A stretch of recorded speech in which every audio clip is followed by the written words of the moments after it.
Nvidia and elsewhere.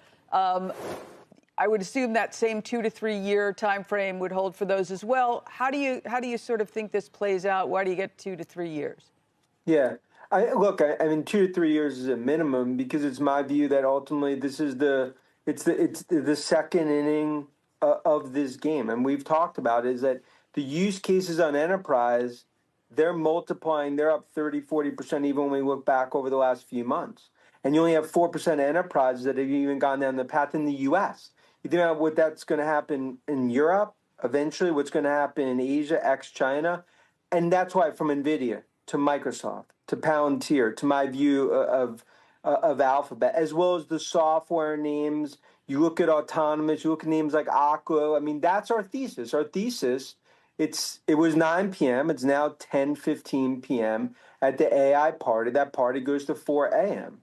And I think these are always opportunities, even though the DJ could stop playing the music for... Data center build-outs will hit all-time highs next year. Revenue will increase with Nvidia's H20 processors headed for China. The stock isn't as costly as people believe. Since Nvidia is the biggest company in the world, some investors might be hesitant to put money into it. If it's already the biggest company in the world, can it get any bigger? Is a prevalent way of thinking. According to my study, it has the potential to grow significantly and will be a profitable investment going forward. I have 3 reasons why, even at its current price, Nvidia is still a great investment, and investors may be happy they bought shares 3 years from now. 1. Capital expenditures for data centers continue to increase.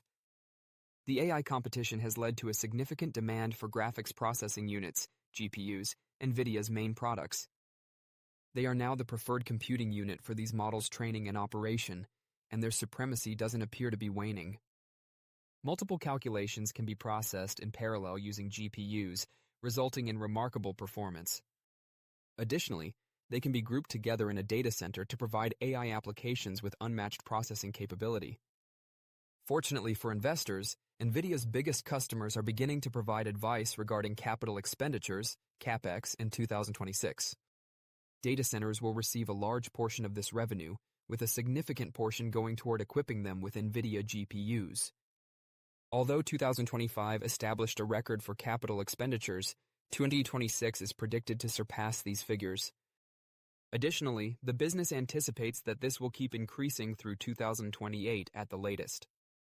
Management mentioned a third-party estimate at its 2025 GTC event that put global data center capital expenditures at $400 billion in 2024. By 2028, that is anticipated to increase to $1 trillion, which will significantly accelerate Nvidia's growth. The company's main growth engine is still going strong, which is encouraging for its future. Number 2, Nvidia will soon resume operations in China. Nvidia's export license for its H20 chips, which were made especially to comply with previous export laws, was revoked by the Trump administration in April. The company's business was severely hampered by this, but it might soon be fixed. With guarantees from the government that it would be accepted, it reapplied for its export license. The business might have to make one compromise, though. Nvidia's profit margins will suffer if the government imposes a 15% export tax on these GPUs. Nevertheless, even though these chip sales to China aren't as profitable as they once were, they will nevertheless significantly improve its business. If H20 chip sales had been permitted, its anticipated revenue growth in the second quarter would have been 77%, rather than the 50% guidance figure. This increase, which would provide another important economic lever, might arrive as early as the third quarter. Number 3, the stock isn't as costly as it first appears. Nvidia's growth hasn't been solely attributed to business. Its quick ascent to the top of the market has resulted in a sharp increase in the value of its shares. At 42 times projected earnings, it is by no means cheap. But that is more than made up for by the company's expansion. The stock trades for 31 times 2027 profits, which is a far more acceptable price tag, if Wall Street analysts' forecasts of $5.91 in earnings per share, EPS, in fiscal 2027, ending January 2027 prove to be accurate. The average analyst, however, only projects a 27% increase in sales in fiscal 2027. Nvidia's profits could increase much more quickly, and its stock price could drop if it performs better than expected, as it frequently does. Its size and expansion are difficult to reconcile, which may make forecasting its future challenging. However, the company's China business is coming back, and massive data center expansions are being driven by local AI demand. Nvidia may easily surpass expectations as a result of these two causes, making it a profitable investment choice in the upcoming years. So, what implications does this have for Nvidia's stock? Let's explore that. But first, a big thank you to those of you who've stuck with us this far. Creating these videos takes significant effort and dedication, so if you're enjoying the content, please hit the like button, subscribe to our channel, and share your thoughts on Nvidia stock in the comments. Your support truly helps us grow. Now, let's get back to the video. Data centers all across the world are using Nvidia's GPUs to fuel artificial intelligence, AI workloads. Numerous AI hyperscalers have already raised their 2026 capital expenditure projections. Currently valued at $3.9 trillion and $3.4 trillion respectively, Apple and Microsoft are the second and third largest corporations on the market. Accordingly, for a company to surpass the current combined value of these two companies, it would need to reach a valuation of $7.3 trillion by 2030. Only a small number of possible businesses could accomplish that, and Nvidia, the biggest corporation in the world right now, is the main suspect. In my opinion, Nvidia can reach a market valuation of $7.3 trillion by 2030. This is how it will do it. In the field of artificial intelligence, AI, Nvidia is doing quite well. Because of its robust ecosystem and incredible processing capacity, its graphics processing units, GPUs, have emerged as the preferred computer gear for many AI hyperscalers. GPUs are appropriate for any workload requiring a lot of processing power because they can handle several calculations at once. In the past, GPUs were employed for mining Bitcoin, engineering simulations, and gaming visuals, but artificial intelligence is by far their most popular application. The fact that the AI hyperscalers aren't cutting back on their expenditures is encouraging for Nvidia. Alphabet informed investors during its Q2 conference call that it is increasing its 2025 capital expenditure estimate from $75 billion to $85 billion. The company also mentioned that another increase in capital expenditures is anticipated in 2026. According to Meta Platforms, significant capital expenditures dollar growth in 2026 will be necessary to expand its computing capacity in order to fulfill demand. The growing demand from these hyperscalers would greatly benefit Nvidia, but the company doesn't anticipate this trend to slow down in 2026.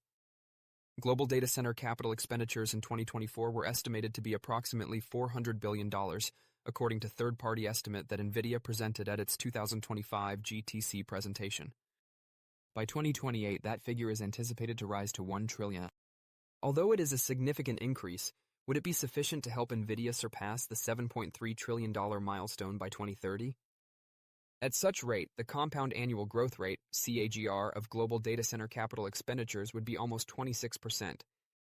We will take that as Nvidia's base growth rate because of the company's strong ties to the data center sector. Nvidia has made $149 billion in revenue over the last 12 months, with a profit margin of about 50%. However, during its most recent quarter, it had to write down some inventory because it had to take on H20 chips that were intended for China but were no longer able to be sold because of export restrictions. Over the next 3.5 years, Nvidia's revenue and earnings would be $335 billion and $184 billion, respectively, if it were to reach that CAGR. Given a forward price-to-earnings, PE, multiple of 40, which it is at 42 at the moment, Nvidia's market capitalization would reach $7.36 trillion by 2028. By 2028, Nvidia's market capitalization was expected to surpass the initial forecast of $7.3 trillion by 2030. That gives Nvidia plenty of leeway to fall short of this recommendation, and yet accomplish this ambitious objective. Given the continuous large capital expenditures for data centers, Nvidia is predicted to maintain its dominance for some time, making the stock a must-own for investors. Don't forget to share your thoughts and experiences in the comments below. Your input helps create a more knowledgeable community where we can all learn and grow together in the world of investing. Stay up to date with the latest market trends, insights, and key updates by subscribing to Investing Tutorial. We're here to help you make smarter investment decisions and stay ahead of the curve. Let's dig into our top stories of the day now. The tech trade cooling as investors rotate away from some of the biggest names in the sector and, by the way, those that have been the best performing, and also results out from several retailers. Target announcing a new CEO as sales continue to sink, plus Lowe's seeing same-store sales return to growth. Joining me now, senior reporters Brooke DePalma and Josh Schaefer. And Josh, I want to start with you. And, as I mentioned there, we saw some big, not just single-day drops. Some of them have seen some losing streaks over the past few sessions. But also we need to put all this in context that many of these have had big up years here before this most recent pullback. Yeah, Julie. So yesterday you had the S&P 500 fall about 0.6%, but you actually had over 350 stocks in the index in the green on the day. So what that really tells us, as Citi's Stuart Kaiser pointed out, the pain remained localized in the stock market yesterday. It was really just large cap tech that was feeling the pain. Some of those momentum trades, the stocks that felt like they were going up every day because they were going up every day for about a month or two period, those have been pulling back in the last couple sessions. So I want to just take a look at the Wi-Fi Interactive here, and I can point out some of the names that we've been talking about. Palantir down almost 10% yesterday. Broadcom was down over 4% or almost 4%. AMD down over 5%. But you zoom out on a year-to-date chart on Palantir, and the stock is up 108% this year, right? So what you're seeing is it's finally starting to come back a little bit. Even Nvidia yesterday was down over 2%, but you look at Nvidia since the market bottom, right? If we put a 3-month chart on here or even a 6-month chart on here, the stock had essentially just been going up in a straight line for a lot of that rally. So you saw a pullback, but really what I wanted to focus on here on this board, look at where your red was and your dark red. Mainly large cap tech. If you look at where the smaller stocks are within the NASDAQ 100, that's down in your bottom area here, there was a fair amount of green. So there's still things working in this market. And so what does this mean from an investment perspective? This is what strategists have sort of been warning about, right? To make sure if you're an investor that's worried about an AI pullback, that you have some diversification within this market, that you're owning other stocks within the market. And broadly speaking, for the bull market that we talk about all the time in this chug higher for stocks, strategists would argue this could be a good sign. If you have other sectors start to work, then perhaps that means the bull market is earlier in the cycle. The kicker with that, though, Julie, of course, large cap tech is a big part of the index. So when that goes up, the index goes up a lot more. If it's just the other 7 or 8 sectors working, you might not expect those large gains that we saw in 2023 and 2024 from an index perspective. Right. You need that tech participation. Josh, we've been talking a lot about waiting for Jay Powell on Friday. We've got Fed minutes today. But really, a lot in the market are looking a little further out to next week and Nvidia earnings. And John Vin, who's been a pretty consistent bull on Nvidia, was out with a note this morning previewing those numbers. And even though he's still bullish, he also kind of sounded maybe something that will not be as positive potentially in those earnings. Yeah, so what Vin was highlighting in that note, Julie, is the fact that Nvidia might not have a full outlook or full scope on what will happen with their business in China. Because of that, Vin thinks that they might disclude China from their third quarter guidance and therefore would maybe miss street estimates. This would be a rather big deal. Of course, we're talking about it now, so maybe you could argue it might be expected to some extent when that release comes out. But remember, when Nvidia has reported earnings for the better part of 2 years now, it has been the prior quarter beats street estimates, they raise their guidance for the coming quarter or the current quarter, and it usually beats street estimates for that current quarter guidance too. So it'd be a shift in what we've seen from Nvidia, which has just been consistently strong results, better than expected. But as you pointed out, sort of the flip side of what Vin is arguing, he raised his price target on Nvidia. Right. He said looking into 2026 and 2027, so the longer term, he still feels good about the business once that China headwind sort of gets a little bit more cleared up and we have more clarity. $215 price target on the stock. I'm looking at Nvidia shares this morning.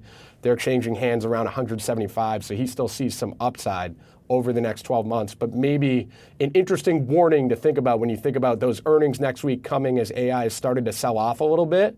If Nvidia doesn't come out with as strong as results as normal, it will be interesting to see what that does to this sort of AI hiccup we've been following. Yeah, and I think that 215, it's not even the highest price target on the street by a long shot. There's a lot out of there who are even more optimistic. And Brooke, let's talk. I don't I was just checking some of the tech stocks for the week. Palantir is down over 10%.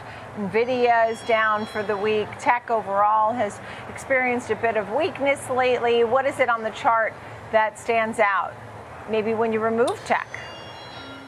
Yeah, well, if you remove tech and communication services, the technical setup on the weekly chart, the 3-year weekly chart here, is actually very interesting. We are trying to actually see a breakout to the upside here. This index is sitting at around 48.36 right now, but this neckline of 48.75 is going to be very key. We kind of have this drawdown that we saw pretty much at the beginning of the year that kind of matches what we've seen from pretty much all of the equity markets just in general, but we have seen a clawing back, and this is where we see the divergence between the S&P 500 because it includes communication services and technology and the other 9 sectors that are out there. So we are actually coiling up here. Now this could also be a failure point, so we have to be mindful of that. The weekly chart is still actually fairly bullish. We have broken this kind of bearish trend within the RSI, which was making lower highs as well as lower lows. That has been broken. MACD is in a bullish formation here. Let's see if we have enough enthusiasm and momentum to break higher aggressively to the upside and see an extension. But this could also be a little bit of a failure point, and if we do, you're looking at around that 46.35 as your first area of support.